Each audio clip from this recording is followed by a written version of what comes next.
थोड़ा सा 5 मिनट लंबा है तो समय मिले। ये पहले से महारानी ने लिखा था 15/11/1959 लिखा हुआ है, प्रिय दिनेश सब प्रेम आशीर्वाद। उसका समाचार यह है कि मैं जो महाराज जी की कृपा से आनंद पूर्वक हूँ। तुम्हारे पास से आने पर जन्माष्टमी को बरेली होते हुए आगरा पहुंचा। वहाँ का कार्यक्रम निश्चित प्रोग्राम के मुताबिक हुआ। कुछ महात्मा जन का विचार वहाँ के ढंग से समझ न हो सका। 2-3 महात्माओं के साथ मुझे वहाँ रहना पड़ा। कुछ अंश में कामयाबी भी मिली, लेकिन समस्या अभी तक उलझी सी। वहाँ से कुछ महात्माओं को छोड़कर मैं आ गया हूँ बाकी मिलने का। मैंने रेवा झाल वाला तो कपड़े डलवाया, पर वो तुम्हारे दिल की पूर्ति न कर सके। यहाँ बरेली वापस आने पर तुम्हारा पत्र मिला। समाचार मालूम हुआ कि तुम्हारी बीमारी सुनकर जो होना चाहिए फिर क्या वैसा ही हुआ। तुम्हें 2 प्रकार के कष्ट सहने पड़े। ये सब मेरे प्रमाण का मैं समझता रहा कि पत्र तो उन्हें मिल ही जाते हैं, सिर्फ मेरे हाथ में लिखे हुए। इसका मुझे दुख है। मैं अपने प्रिय से प्रिय दिनेश को पत्र से भी मुसीबत और सलामत न दे सका। इसका कारण ये हो सकता है कि मैं हर वक्त हर जगह हर एक से दिनेश की बातें करता रहा। मुझे ऐसा मालूम पड़ता था कि वो मुझसे कभी जुड़ा होता ही नहीं। मैं दिल से हमेशा उससे बातें करता रहता हूँ। श्री गुरु महाराज जी के विधान को देख आश्चर्य भी करता हूँ कि क्या वो प्रेमियों को दुख देने में सुख का अनुभव करते हैं। अगर उन्हें उसी में आनंद आता है तो मुझे क्या आपत्ति हो सकती है। शास्त्रों ने सुना है तो उनका हर विधान जीव के कल्याण के लिए होता है। फिर भी शरीर से है मनुष्य के शारीरिक कष्ट का अनुभव कर सकता है। इसलिए तुम्हें दुख में सुनकर दुखी भी हो जाता। फिर भी भक्ति के नाते इस बात को कहता हूँ, जितने भी भक्त हुए हैं उनको अपनाने के भगवान ने सबको दुखी का स्वतंत्र कसा है। दुखी जीव को ही संसार आसार मालूम पड़ता है। जिसको संसार की निष्पत्ति को उसी का ममत्व दूर होता है। ममत्व के दूर होने पर ही शुद्ध प्रेम होता है। शुद्ध प्रेमी ही ईश्वर को प्राप्त करने में समर्थ होता है। बाकी तो सभी संसार के फर्क है।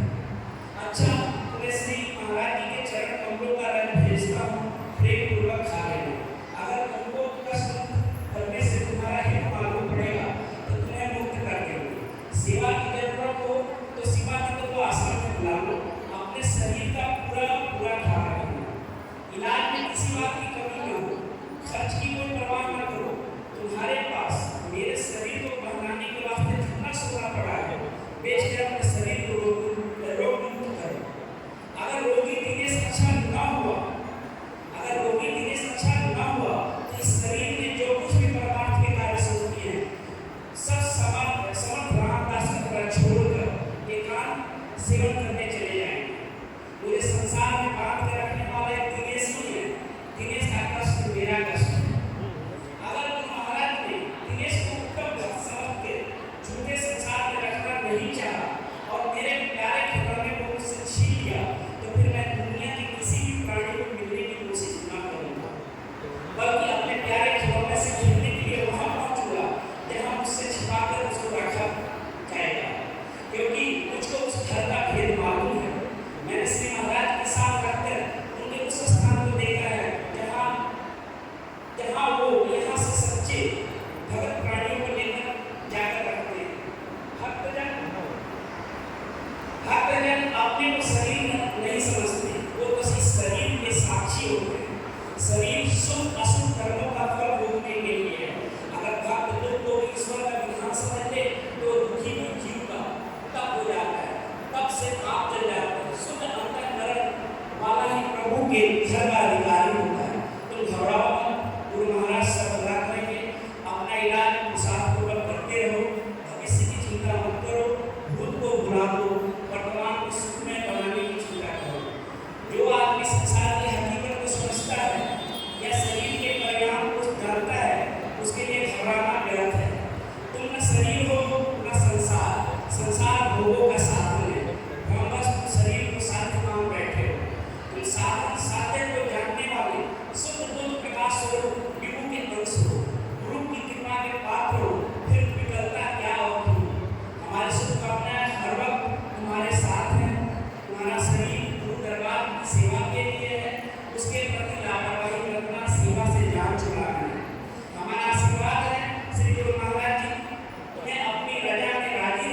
शक्ति दे, तुम्हारा कष्ट दूर करे, ताकि तुम्हारा शरीर उनकी महिमा बढ़ाने में हमारी सहायता कर सके।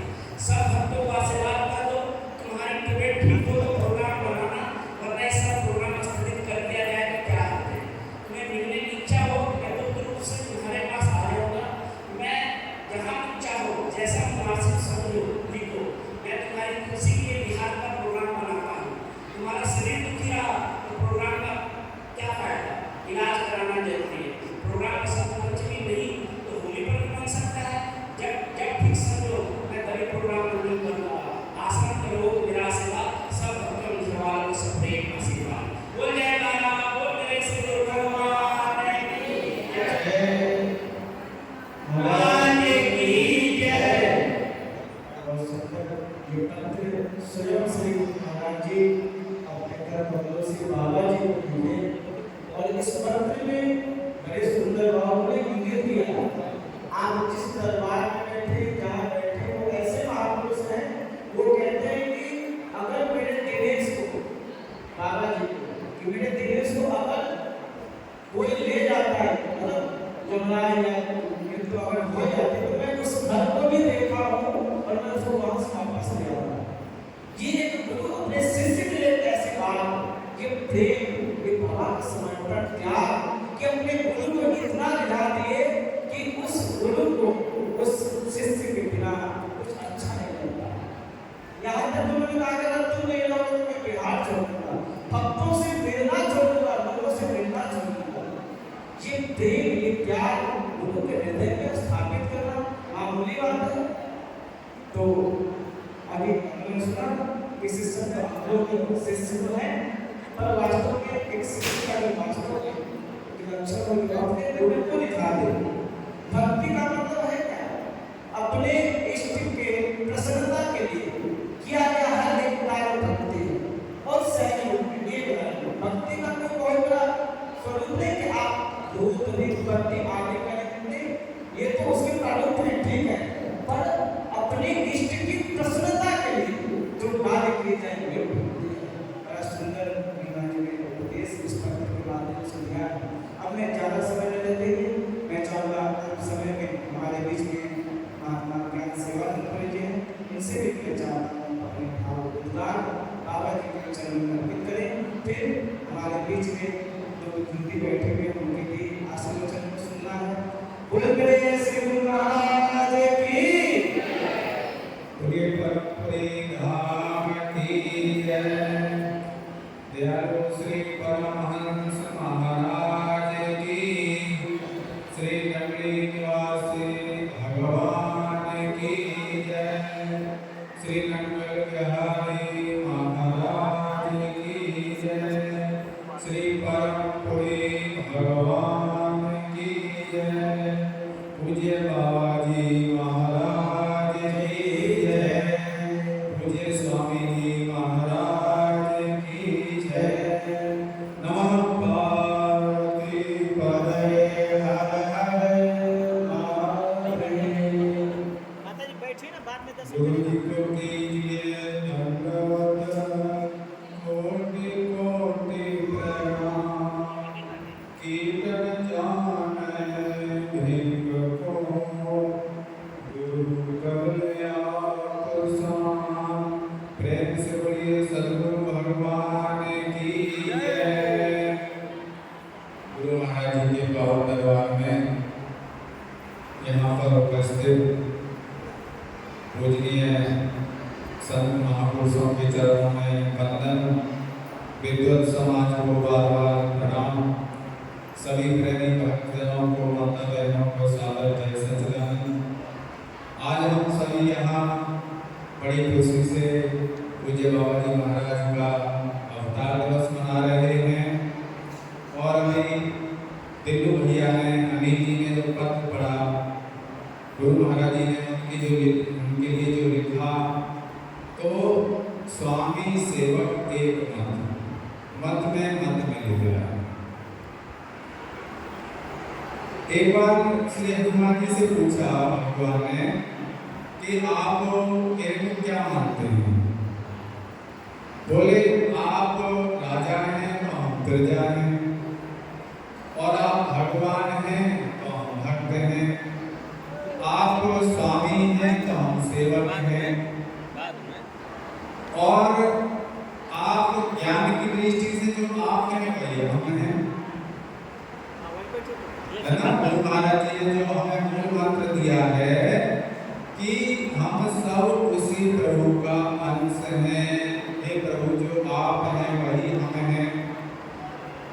तो ये बात आसानी से समझ में आती नहीं है, भजन आसानी से होता नहीं है, आत्मचिंतन करना आसान बात नहीं है, कहना आसान है, मोह ममता का हृदय से हटना आसान काम है।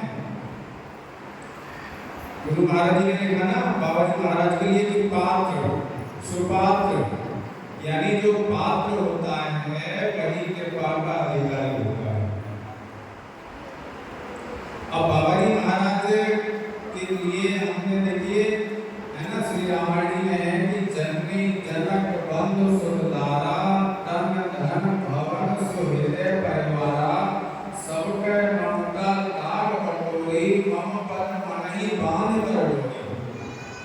पूज्य बाबा जी गृहस्थ में रहे, परिवार में रहे, समाज में रहे, हैं सब जगह सब पूरे उसमें हैं, लेकिन मन से वो केवल गुरु महाराज जी में है, गुरु महाराज जी की आज्ञा में है। कोई माता से, पिता से, परिवार से कोई ममता नहीं, कोई मोह नहीं। अब देखो भगवान ने जब महाभारत में अर्जुन का रथ के सारथी बने तो वो ठकुराई भूल गए थे ना, भगवान कृष्ण उनके सारथी बने अर्जुन के, तो कोई उनके अंदर ठकुराई थी। अब पूज्य बाबा जी महाराज ने गुरु महाराज जी के लिए अपने कुल का त्याग कर दिया। मैं इतना बड़ा कुल वाला हूँ, मैं इतना राजा का बेटा हूँ, मैं इतना बड़ा जमींदार हूँ, सब कुछ भूल गए, सब कुछ भुला दिया, सब मोह ममता को सब भूल गए। केवल एक ही है कि जिसमें गुरु महाराज जी खुश हैं मैंने वही करना है। तो गुरु महाराज जी के परम प्रिय पात्र बन गए, वो स्वयं गुरु के ही रूप बन गए। सोई जाने के ही देव जनाई जानत तुम्ही हो जाए। तो ऐसे गुरु महाराज जो अपने शिष्य के लिए सब कुछ अर्पण कर रहे हैं, सब कुछ लुटा रहे हैं। क्यों? क्योंकि शिष्य ने गुरु महाराज जी के लिए सब कुछ लुटा दिया, बिल्कुल समर्पित हो गए, शरणागति हो गए। तो हम सब भी जो है अगर सच्चे गुरु हैं तो पूज्य बाबा जी महाराज के पद चिन्हों पर चल करके हम गुरु महाराज जी के जो है कृपा पात्र बन सकते हैं, उनका आशीर्वाद हमको बराबर मिल रहा है। तो गुरु महाराज जी ने जो हमको साधन दिया है कि हम गुरु की मूर्ति मन में ध्यान, गुरु के शब्द मंत्र मनमान, गुरु के चरण हृदय में धारूं, गुरु पारगम सदा नमस्कारों। तो गुरु महाराज जी को हम हर समय, हर जगह, हर क्षेत्र में, हर कर्म में उनको अपने साथ समझें कि गुरु महाराज जी मेरे से कभी दूर नहीं है, मैं कभी उनसे दूर नहीं हूँ, और मैं उनके बताए हुए शब्द को अपने हृदय में धारण करके अपने जीवन को धन्य बना लूं। तो आज पूज्य बाबा जी महाराज के इस अवतार दिवस पर आपको बहुत बहुत शुभकामनाएं, लाख लाख बधाइयां। बोलो सांचे दरबार की जय। नमः पार्वती पतये हर महादेव। बोल गणेश श्री गुरु महाराज की। और हमारे बीच में लाभ लिया हमारे ज्योतिषाचार्य जी हैं, नगेंद्र तिवारी जी, 2 मिनट में मैं चाहूँगा वो भी बाबा जी के, ये तो ज्योतिषाचार्य जी है, बाबा जी की बड़ी गणना करते हैं, कहते हैं कि बाबा का जन्म ऐसे ऐसे टाइम में हुआ था। लेकिन मैं चाहता हूँ कि उतना व्याख्यान न हो, संक्षिप्त में बाबा जी के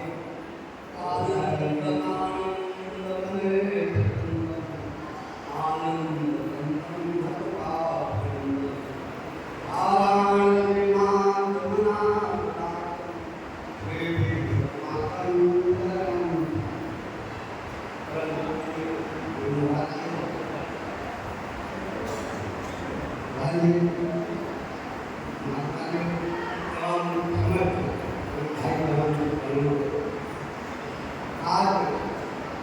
हम बाबा जी के अवतार दिवस को मनाने के लिए यहाँ पर एकत्रित हुए हैं। तो भाद्रपद का महीना बहुत ही उत्तम है। इसी महीने में भगवान कृष्ण का जन्म हुआ था और उसमें राधाकृष्ण को राधा जी का जन्म, आज बाबा जी का जन्म उत्सव और बाबा जी का जन्म मूल नक्षत्र में हुआ था।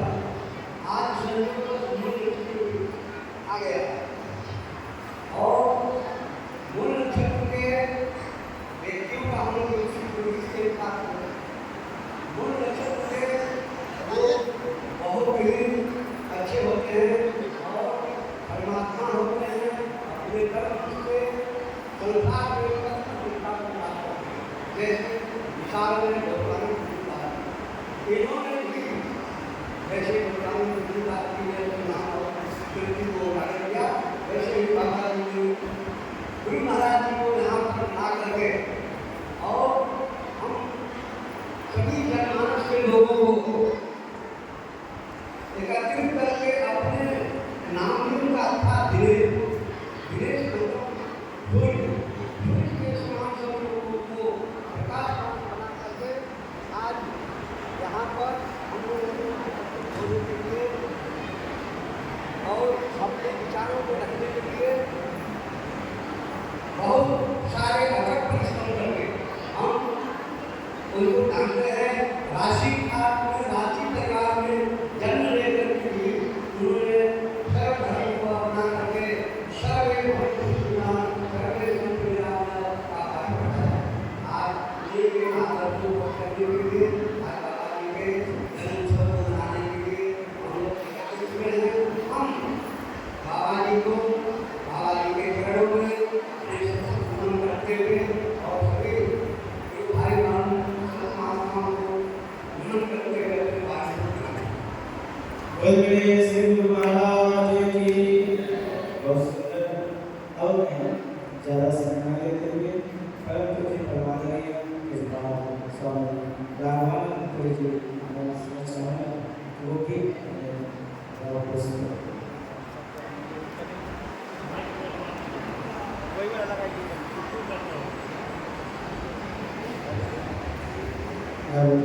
बोल मेरे श्री गुरु महाराज की।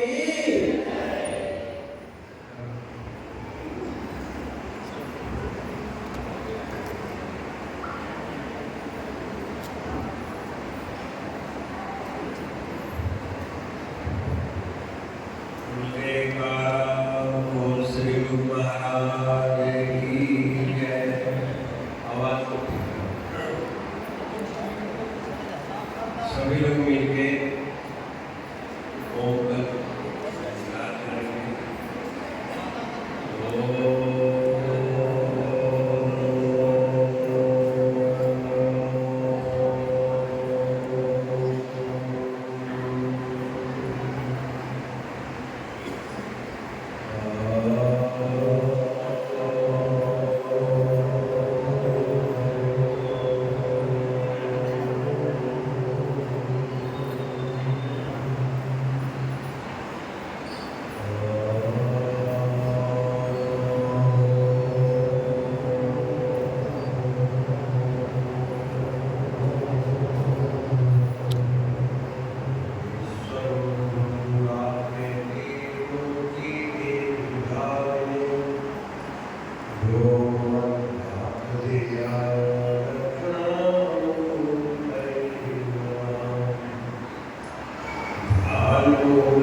अद्वैत स्वरूप हीरा परम भास्कर केशवान भावसैन में नमन करो सच्चिदानंद भगवान की जय। समय बता दीजिए। बोल श्री गुरु महाराज की जय। श्री सद्गुरु भगवान जी के श्री पावन चरणों में बैठे श्री सद्गुरु महाराज जी के ही परम प्यारे दुलारे लाडले पूज्य बाबा जी के जन्मोत्सव मनाने हेतु और श्री परम धाम के करते थे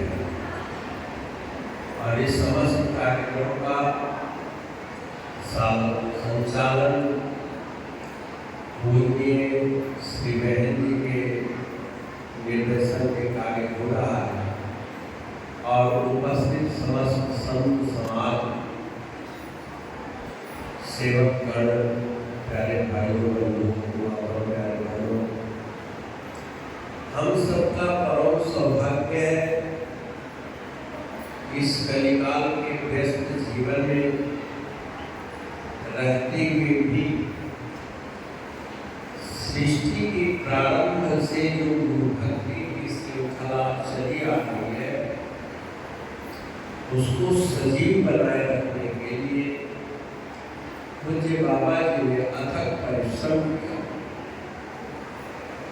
और यह परिश्रम हम लोगों ने अपने आंखों से देखा, पूज्य बाबा जी के साथ रह करके देखा और जब से होश संभाला,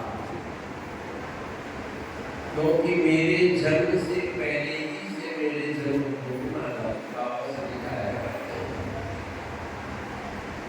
तो उस समय हम लोग छोटे छोटे थे, बाबा के लंबे लंबे बाल होते थे, दाढ़ी बनी हुई थी, तेल से थे, रेस कुर्ता, रेस कुर्ती, फिर बाद में खद्दर का कपड़ा चला और हमेशा मुंह से कुछ बुलाते रहते ऐसे हम लोग कुछ समझ नहीं आती कि क्या करें। तो ये हनुमान चालीसा का पाठ 24 घंटा करते हैं। आप कहेंगे 24 घंटा कैसे संभव है? पाठ करते करते सो जाते थे, बीच में बुलाते रहते थे और उनके जागृत हमेशा होती थी। आप गौर कीजिए बाबा जी के ध्यान रखिए, उनका जागृत जरूर रहेंगे और दोनों जागृत में सुपारी के टुकड़े पड़े होते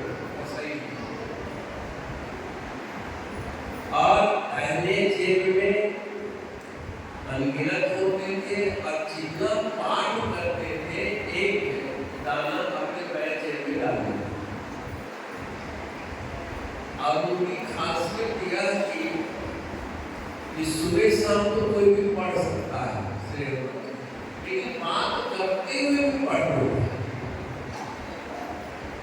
जैसे आप अगर कुछ बाबा जी को सुना रहे तो सुनते हुए बुलाते थे और बोलते हुए कहाँ से हनुमान चालीसा की पंक्ति छूटती थी उसको याद रखते थे। 2 मिनट 4 मिनट 10 मिनट जितना भी देर बात करनी हो करते थे और मौन होते ही उस पाठ को उसी पंक्ति से फिर शुरू कर देते। तो कंटिन्यू पाठ में एक खंडित नहीं माना जाता।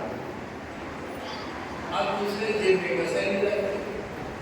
हर 2-3 घंटा के बाद आप लोग की डायरी देखिए, काउंटिंग करी हुई है कितने बजे तक कितने पाठ, कितने पाठ। तो बाबा श्री को हनुमान जी की सिद्धि थी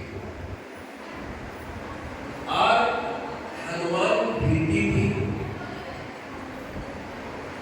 हर वक्त सेवा में, अहर्निश सेवा में, रात दिन महाराज की सेवा में हमने उनकी तत्परता देखी। श्री गुरु महाराज जी के जीवन काल में भी हम लोग के साथ ही साथ प्रोग्राम करते और हास परिहास को एक मामूली बात हम लोग को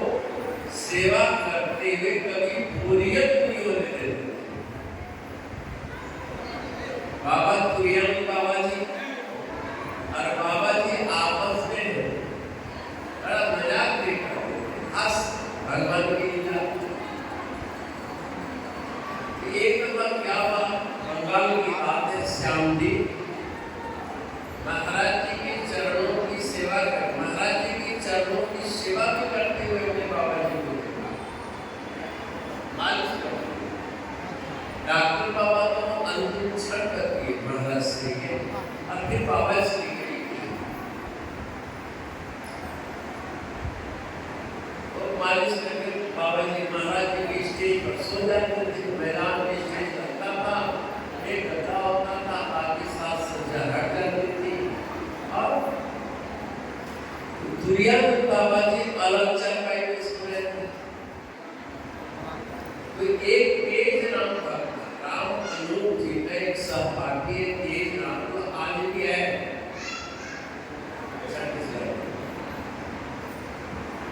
बड़ा अद्भुत, बहुत ही सीधा साधा भोला अद्भुत। तो बात हुई, लेकिन पहले भोला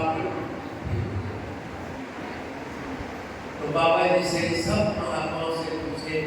पहला प्रोग्राम था, मास्टर मोतीलाल जी ने प्रोग्राम रखा था, तो किसी को कोई तकलीफ तो नहीं, सबको कोई कमी हो तो बताई।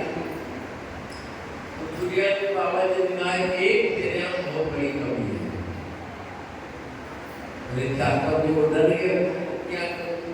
क्योंकि आज हम लोग अपनी कमी सुन के राजी नहीं। हम लोगों को चापलूसी वृत्ति होगी बचपन से, बड़ा सोना है, बहुत अच्छा है, अच्छा सुनने की आदत। उसको भी लगा कि मेरी क्या कमी रही। बोले तुम्हारे कुंदड़ है, कुंदड़ जो पहलवान लोग मानते हैं वो कुंदड़। बोले बाबा कुंदड़ क्या कर रहे हैं रात के 11 बजे रात?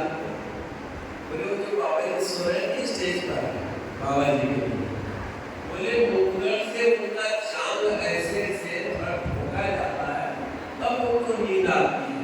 क्योंकि पैर इतना चल के मजबूत है कि आदमी के दबाए बदलना नहीं है। अब बताओ क्या व्यवस्था है? आज बाबा जी सोएंगे नहीं, तो बोले मोटे मोटे लक्कड़ है, लक्कड़ से काम चलेगा? बोले हाँ काम चल जाएगा। 2 हट्टे कट्टे जवान लक्कड़ लेकर बाबा जी के दोनों खड़े हो। बाबा जी की नींद मेरे आ गए। क्या बात है भाई? बाबा आपके पैर में कहाँ दर्द है? बाबा जी के थैले में अनगिनत पैसे रखते थे सेवा के लिए। शायद लुटेरे आ गए, जंगल एरिया पाए। बोले नहीं महाराज, वो बाबा जी ने कहा है कि आपके पैर में ऐसे थोड़ा ठोकेंगे तब आपको नींद आती है। बोले उनके सिर ठोको तब जाकर उनको नींद आती है। बोला सच्चे दरबार सेवा एक अद्भुत अलग। बाबा जी की सेवा इस जमींदारी ठाट में की, अपने हाथ से जो तीसरा मंजिल है बनाना उसके जल छत्र बने, सुरभि और ईंट के चूल्हा उसको पिटाई करके बिल्कुल सत्तर बाबा जी के हथेलियों में गोली उठा सेवा करते। और बाबा जी अंतिम क्षण तक सेवा करते हैं। अपने वजूद में, अपने स्व में, अपनी सेवकाई में लगे और उसका परिणाम है कि आज बिहार प्रदेश में शास्त्रीय विधि ढंग से सदगुरु के प्रति आम जनता में श्रद्धा होनी चाहिए। वो श्रद्धा हम लोगों के लिए बीज दिया है, रोप दिया है। बस उसको प्यार प्रेम स्नेह से सींचना है, उसको प्रज्वलित पुष्पित करना है। क्योंकि गुरु भक्ति कोई कल्पित नहीं है। बाबा जी के महाराज जी के मिलने से पहले हमारे इस बिहार क्षेत्र में गुरु पूजा एक नहीं मानते थे कि शादी ब्याह के टाइम में गुरु जी आते थे, शरण धोते थे, एक धोती सवा रुपया दिए आपको अपने घर को गए। गुरु ब्रह्मा मंत्र जरूर पढ़ते थे, लेकिन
भक्ति नहीं कर रहे, यह भी अधूरी भक्ति है।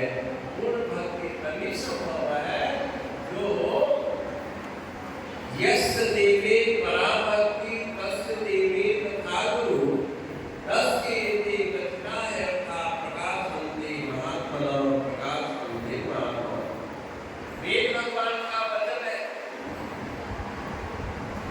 श्वेतासुरोपनिषद में जैसी प्रीति देवताओं में होती है, अदृश्य सत्ता में होती है, वैसी ही प्रीति, वैसी ही श्रद्धा अगर सद्गुरु में हो तो ऐसे शुद्ध अंतःकरण वाले गुरु भक्त के हृदय में वह देवत्व, वह ब्रह्मत्व प्रकट हो जाता है।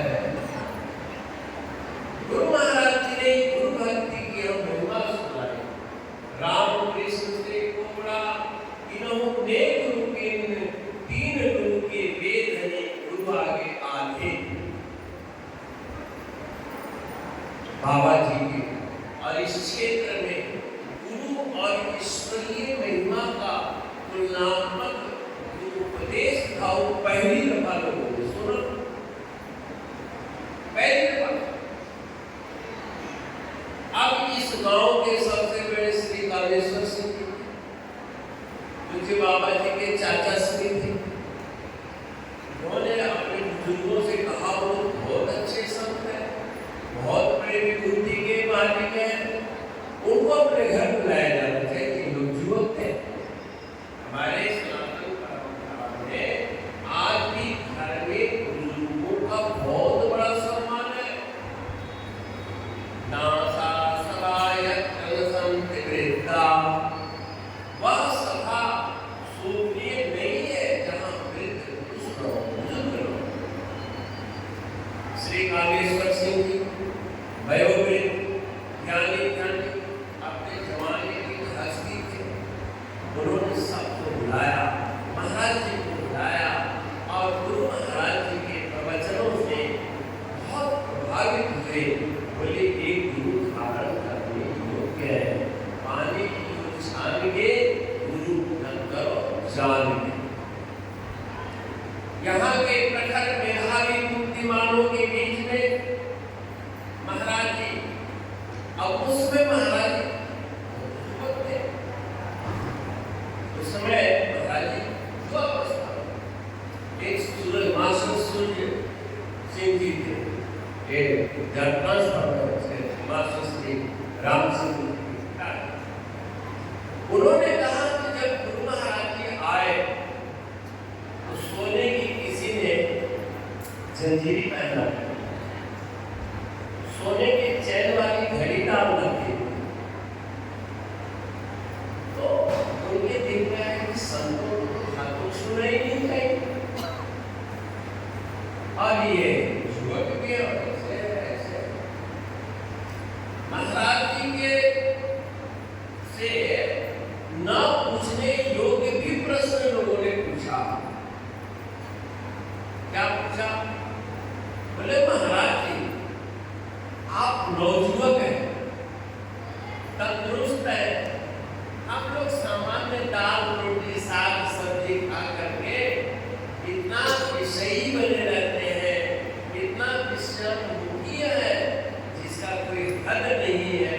और आप मलाई खाते हैं, दूध खाते हैं, घी खाते हैं, हृष्ट पुष्ट है, तो आपके मनों पर क्या स्थिति हो? अब ऐसा प्रश्न आज किसी से पूछे तो तुम्हारा खराब है, वो अपने जैसा सबको समझता है। महाराज शांत चित्त गंभीर हो। महाराज ने कहा बहुत सुंदर प्रश्न। मेरे बच्चे, नदी बह रही है, नदी में बहाव है, उसमें दो व्यक्ति छलांग लगा देते हैं। एक तैरने में प्रवीण है और एक अनतैराकी है। अब उस नदी को पार कैसे करें?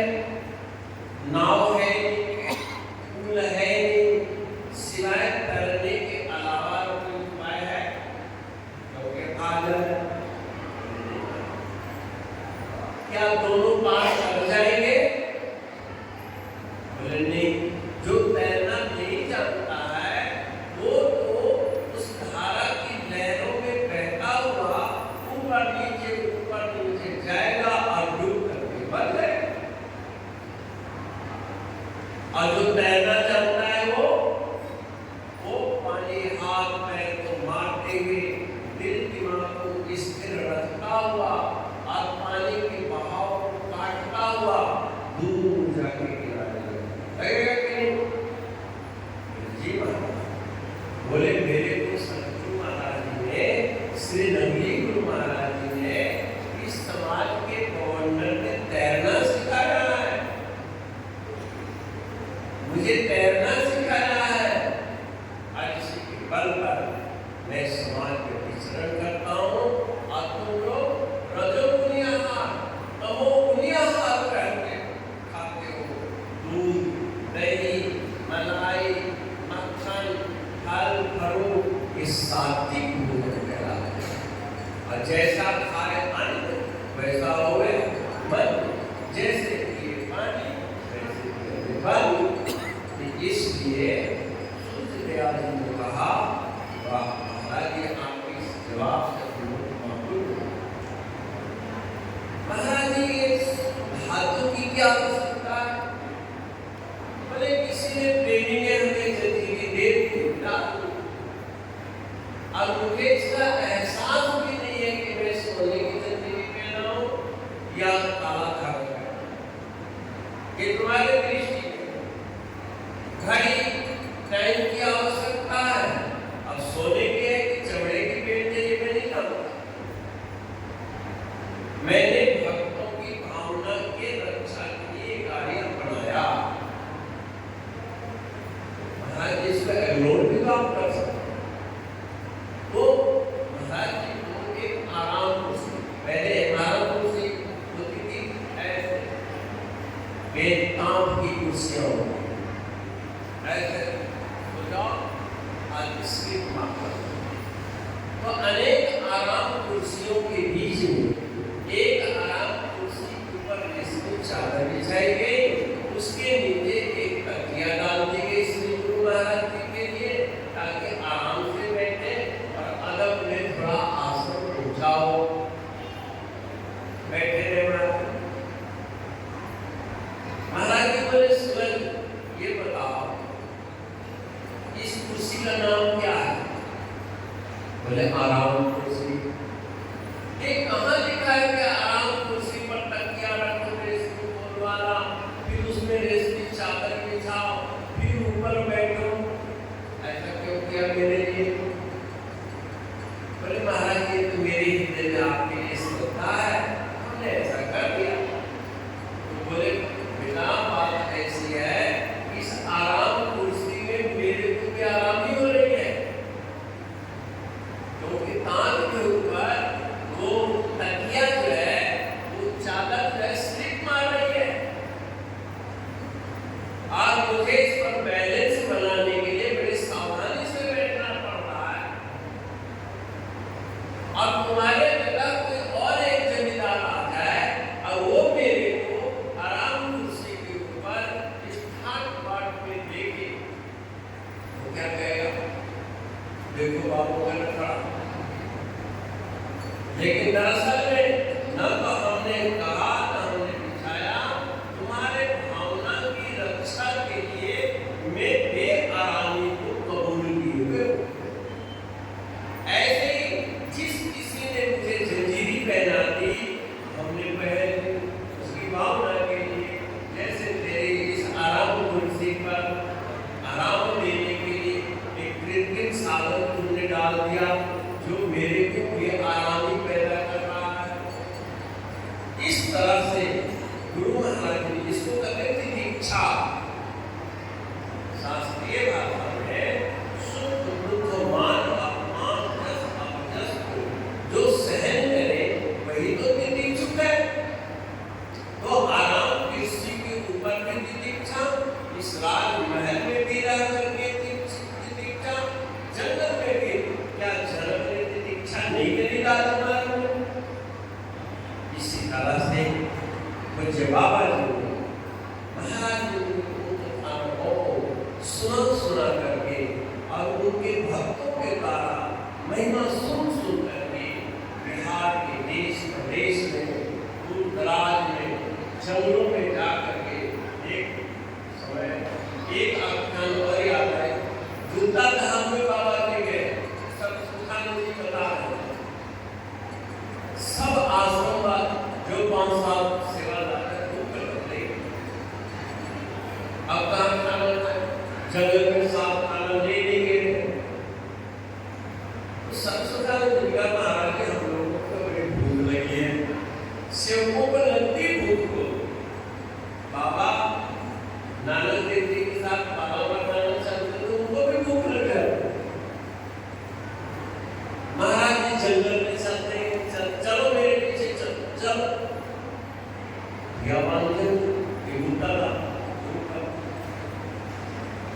फिर एक इतने में गडेरिया मिला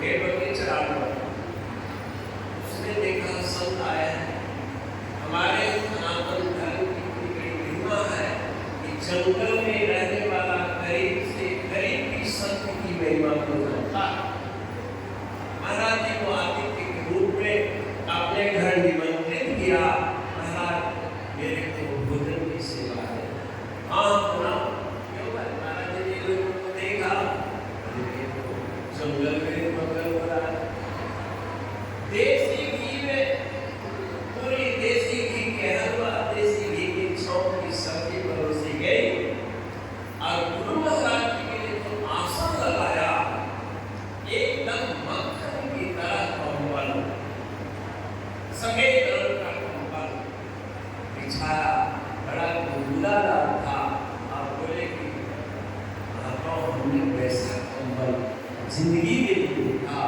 जंगल में कौन महाराज जी के लिए सब संसाधन जुटाए ये ईश्वर ही कर सकता है देवता लोग ही कर सकते हैं ये हम लोगों की तब बाबा जी के साथ तो कहने का मतलब हमें पुराने गुरु भाइयों की संगति में बैठनी चाहिए पुराने सेवादारों के पास बैठो और महाराज जी की लीला चरित्र जानने की इच्छा करो तब आपको पता लगेगा कि सेवकाई क्या होती है भजन अभ्यास क्या होता है सेवा सुमरण क्या होता है अभी बहुत सारे हम पुराने सेवक हैं जिसमें हमारे प्रेम बाबा भी है महाराज उनके एक थप्पड़ मारा है बाबा जी के तलाशे में महीने बाबा जी को महाराज जी ने संवारा और महाराज जी के कारण बाबा जी ने यहाँ पर ये सुनता हूँ कि जब शुरू में आए तो महाराज जी ने कहा कि जिसको गुरु महाराज जी अपना मानते हैं उसको थप्पड़ मारो क्योंकि बाबा जी भी कई दफा गाँव सब कुछ सहन किया है अपने जन्म भूमि में सासाराम जाकर सुनने के होगा ये छोटे मेरे को 3-4 महीना 6 महीना काफी दिन हो यहाँ तक महाराज ने मुझे अपना नहीं बनाया क्योंकि थप्पड़ नहीं मारे अपना का पहला पहचान थप्पड़ खाना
के नाम की प्रतापी का जब श्रवण किया हमने, उसमें महाराज जी ने यही कहा कि बीमारी भी तेरी परीक्षा है, मेरी भी परीक्षा है, और मैं उस जगह से तुम्हें जाऊंगा जहां महाराज जी अपने बच्चों को दिखाते हैं। कहने का मतलब हम लोगों को इच्छावान बनना है। पूज्य बाबा जी बड़े बड़े मान अपमान अपने जवाबदारी क्षेत्र में झेला, तो हम लोग है, इसीलिए आज उनके प्रति आगाध श्रद्धा है, और श्रद्धा की अभिव्यक्ति के लिए बाबा जी का जन्मोत्सव यहाँ पर मनाया जा रहा है, और आगे ज्यादा से ज्यादा उत्साह उमंग के साथ पूज्य बाबा जी का संस्मरण हर अपने जीवन क्षेत्र का, तो आप लोगों ने सुना है, पत्र पत्रिकाओं में पढ़ा है, अथवा अपने बुजुर्गों से सुना है, उसका संस्मरण करें, उसी की चर्चा करें, ताकि महाराज जी की महिमा फैले और महाराज जी के इस आश्रम का शान राम की पूजा करते रहे। हरिओम दर्शन बोलो सच्चिदानंद भगवान की जय। ओम पूर्णमदः पूर्णमिदं पूर्णात् पूर्णमुदच्यते पूर्णस्य पूर्णमादाय पूर्णमेवावशिष्यते। ओम शांति शांति शांति। पूज्य बाबा जी महाराज की जय। सद्गुरु भगवान की जय। नमः पार्वती पतये हर हर महादेव। बोल मेरे श्री गुरु महाराज की जय। बहुत सारे संस्मरण बाबा जी के जीवन चरित्र को प्रकाश डालते हुए उनकी सेवा का तपस्या को सुना। अब मैं परम पूज्य परमादरणीय अनंत श्री गुरु से महामंत्र चरण में प्रार्थना करता हूँ।